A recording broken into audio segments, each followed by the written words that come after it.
We killed Joseph Glass for the first time on August 18th, 1999. I knew he was a strange case since day one. Never seen a guy so happy to die before. It was like we were doing him a favor. He refused the automatic appeal. He refused to be seen by a chaplain. He just wanted it over with.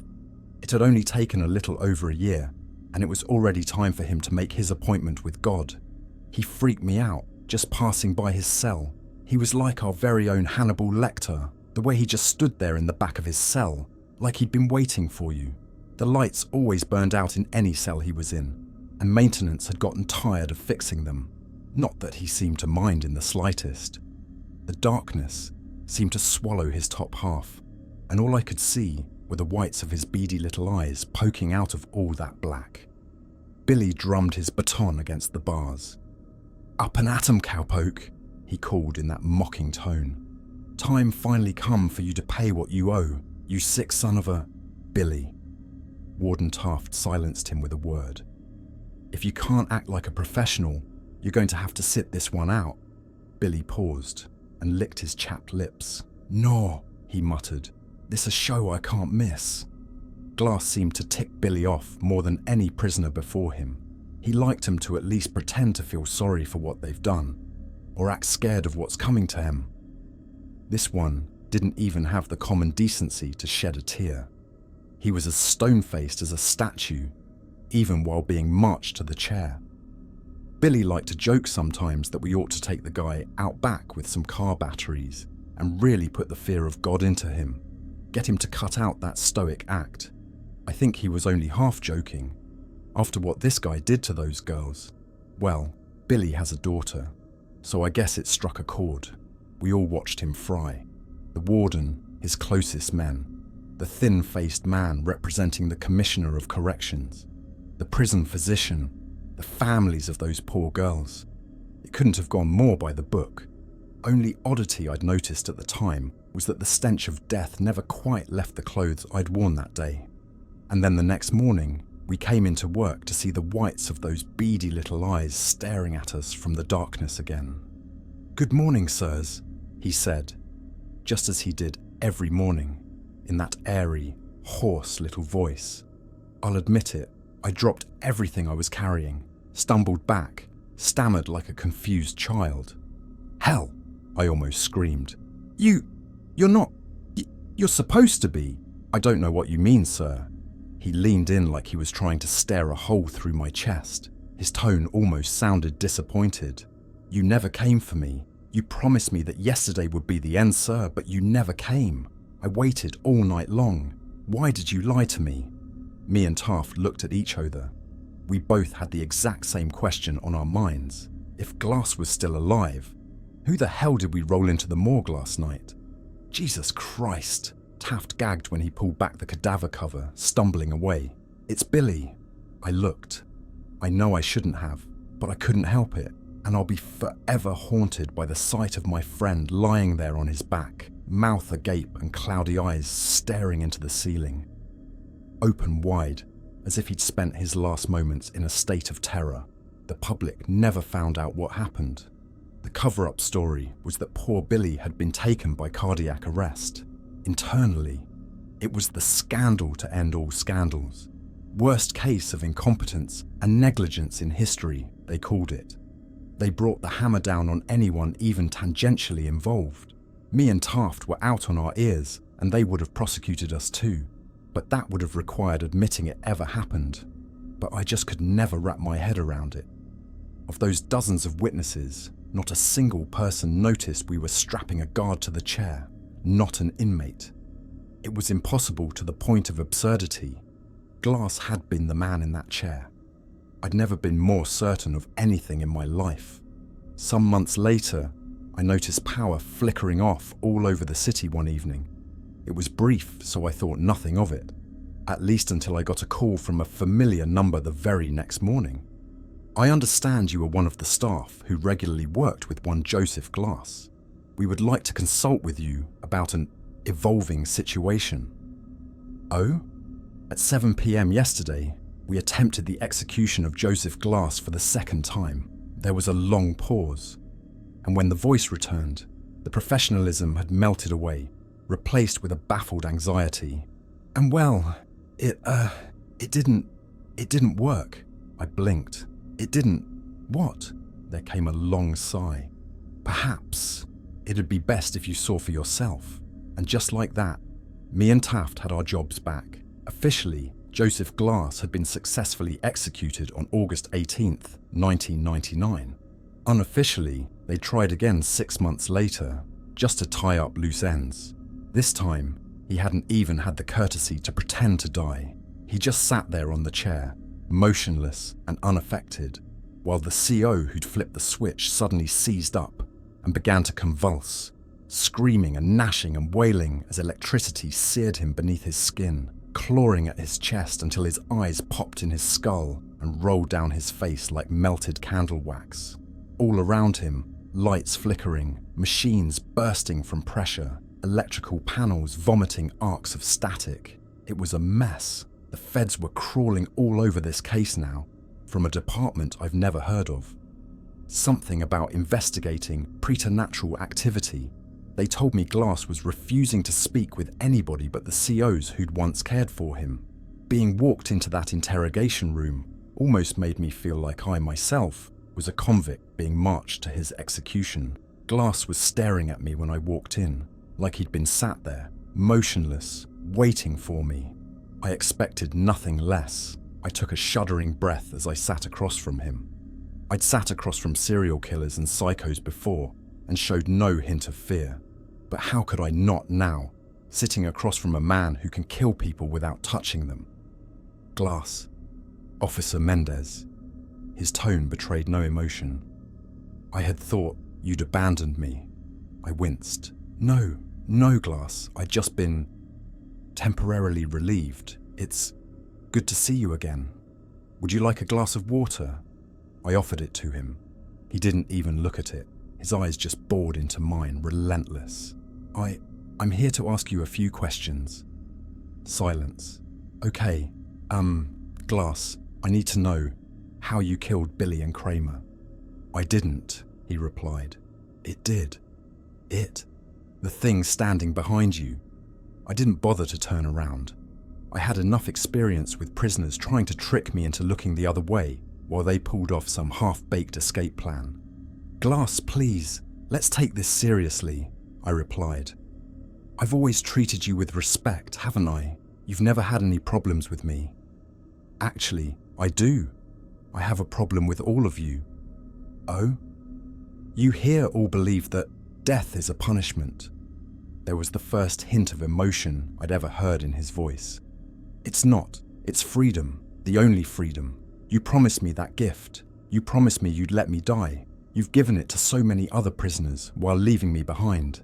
With all of your machines and your science and your knowledge, surely you can find a way, if anyone. My throat felt suddenly dry. I had to take a sip of the water myself and hoped it would quell my burning nerves. We're trying our best, Glass. But you have to work with us. It may help if you told us what exactly is preventing us from executing you. He moved for the first time, leaning in so slow as to be almost imperceptible. It won't let me die. And that's when I felt a hand settle on my shoulder from behind. Everything stopped. My lungs stopped inflating. I swear, my heart stopped beating and my blood froze in place in my veins, and it all felt so cold. I could see the hand in the corner of my eyes, long and veiny and black. I could feel the breath on the back of my neck. I'd once mocked the way deers froze in headlights. Now I understood. I couldn't move. I couldn't blink. I couldn't think. I couldn't even take a single breath, even as my lungs began to cry out for air and my vision blurred and my thoughts melded together.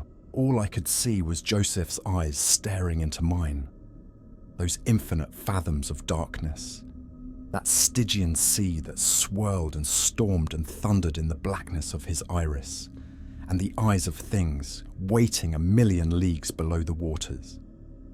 And I would have suffocated there, too terrified to even breathe if those agents in black had not called off the interrogation then and come storming into the room. Later, they showed me the tapes from the security camera. There'd been nothing behind me. Nothing placing its thin hand upon my shoulder. Nothing at all.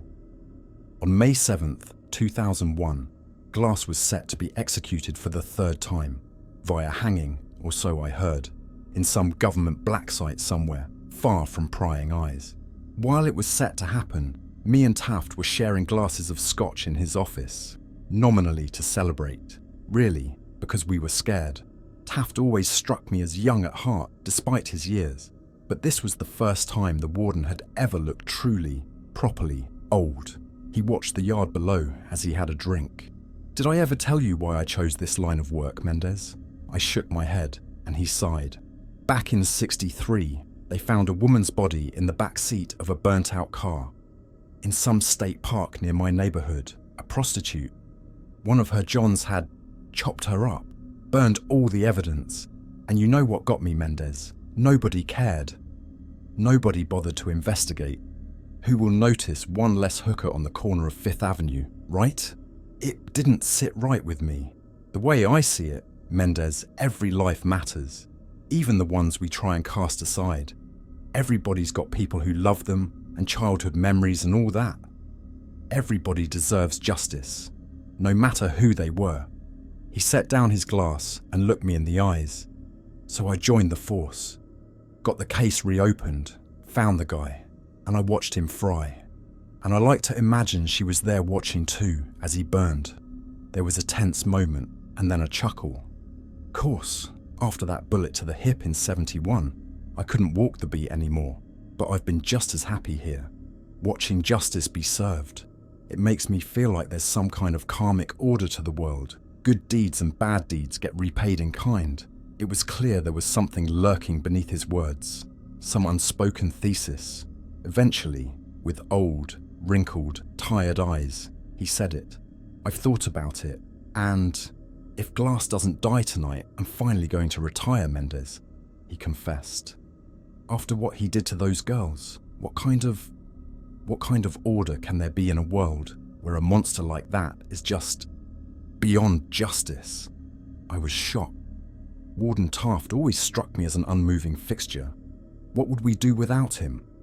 "He'll die, sir," I promised. "It'll work this time. It has to." But he seemed deeply uncertain.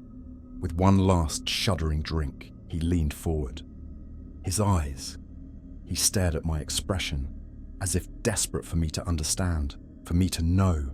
Those things in his eyes. Haven't you seen them?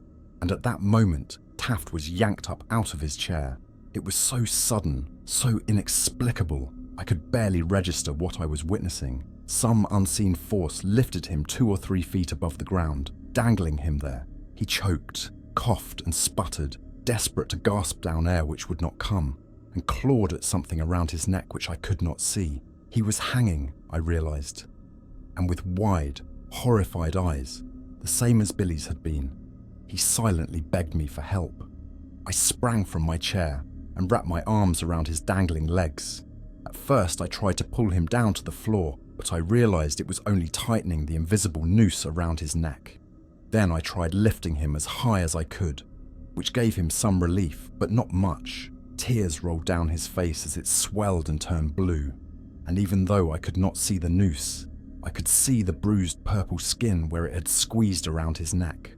All the while, I screamed myself hoarse. "Help! Somebody, please! Jesus Christ, we need help in here!" But nobody came, and all of a sudden, some unseen force seemed to sweep my feet out from under me. I dropped like a bag of bricks, but I was so startled I maintained my grip around the warden's legs. I fell and yanked him down with me, and his body suddenly jolted with a sickening crack. It took me a while to manage the courage to look up at him. His neck had been stretched far too long, and his head was bent to the side at almost a 90-degree angle. Eyes wide, round and bloated tongue hanging from dry lips.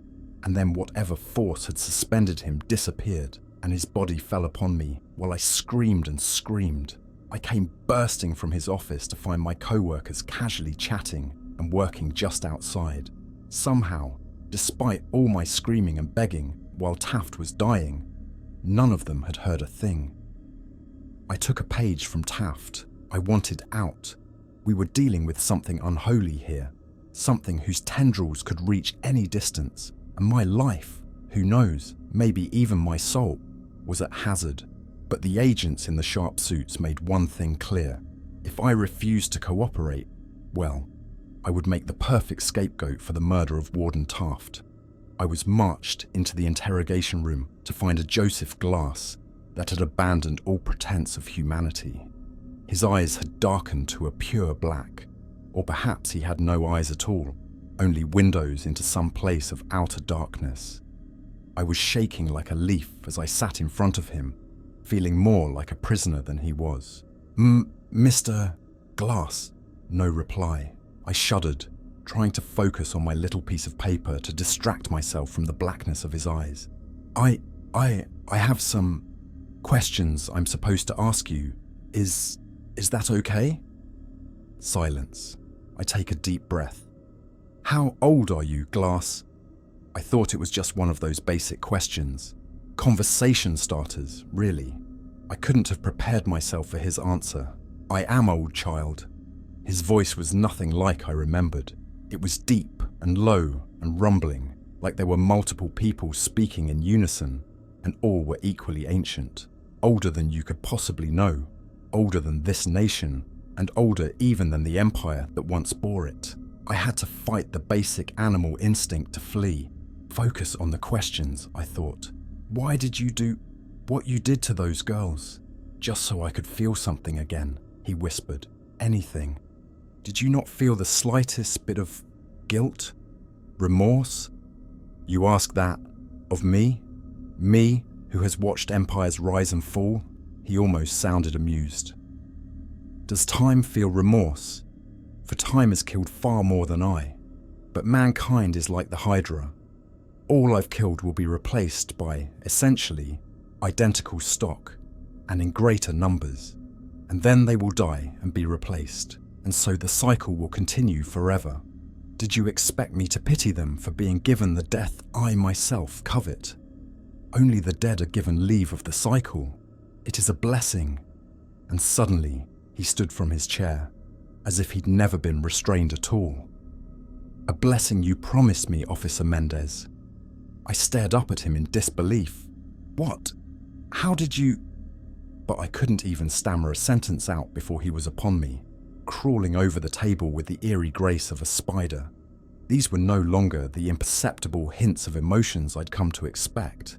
It was like a switch had been flipped. Tears streamed down his cheeks, snarling with genuine rage, hurt, betrayal.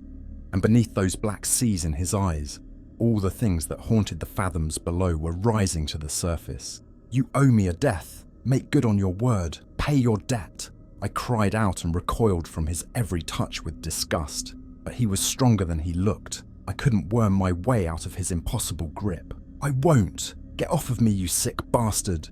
Do it. Pay me what you owe.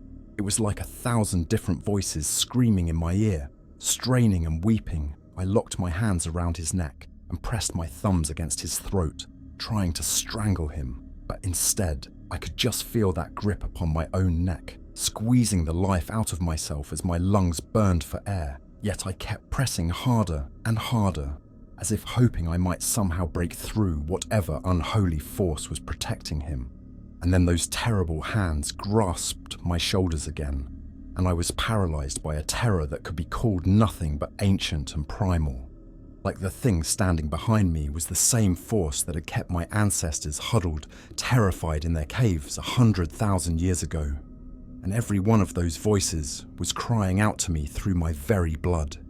And it pulled me from my chair, threw me as though I were weightless. And the next thing I knew, I was waking up in the infirmary. Once more, none of this was captured on the security camera. In the footage, I just enter the room and have a seat with strange, almost robotic movements. And then the both of us just sit there, staring at each other, without speaking, without moving, without blinking, for an hour. After this, Joseph Glass entered a catatonic state, and from then on, refused to converse with even me. Now that my usefulness had ended, the agents discarded me like yesterday's trash. Don't even seem to care if I tell anybody. Who would believe me? I thought I'd gotten lucky, that my nightmare was over. I couldn't have been more wrong. Go sorting through any public records, and you won't find a single mention of the name Joseph Glass. They've squirreled him away in that off-the-books black site and scrubbed away every other trace of him. I'd say he'd been unpersoned, if indeed he could ever be called a person at all. But they're still trying every execution method in the book. I don't know quite why. Maybe it's for research. I'm sure the US military would love to find the secret to making its men as unkillable as Glass. And besides, they're not the ones who have to deal with the consequences. On June 3rd, 2005, they tried a firing squad. I know this because me and my wife were out on our second honeymoon, slow dancing by the lake at night to our favourite song, when I felt a wetness against my chest. I looked down to see her eyes as grey and dull as foggy glass, and her chest shredded to Swiss cheese by rounds that made no sound. On December 23rd, 2012, they tried lethal injection. That was the day they found my son's car wrapped around a tree, and baffled coroners discovered that he was dead before the accident even occurred, his bloodstream polluted with pavalon and potassium chloride. It's been years since I've isolated myself from everyone I knew, hermiting away in this cabin, out in the middle of nowhere, and yet the stench of death still follows me. Just a couple years ago, I found a news report mentioning my nephew. Apparently, he'd been found completely exsanguinated. His veins emptied utterly despite no signs of a struggle. God knows what kind of arcane methods of execution they're trying by now. He's not going to let me walk away from this. Not while I still owe him a debt. But I've been doing some research too. Research into those untold legions of things I witnessed staring up from that blackened sea in Glass's eyes. I've learned things men were not meant to know. Practiced rites, assembled tools, ingredients, and I think I know where they're keeping him.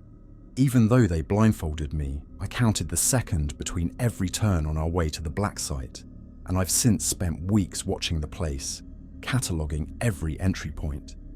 Maybe I'm slipping into madness, or maybe I've truly found the way to put an end to the horror, to finally give this monster the justice that Taft would have wanted for him. Joseph Glass had been right about one single thing. I have to pay what I owe, even if it kills me. And that's the end of this story. If you enjoyed it, please consider subscribing. Until next time, take care and thank you for watching.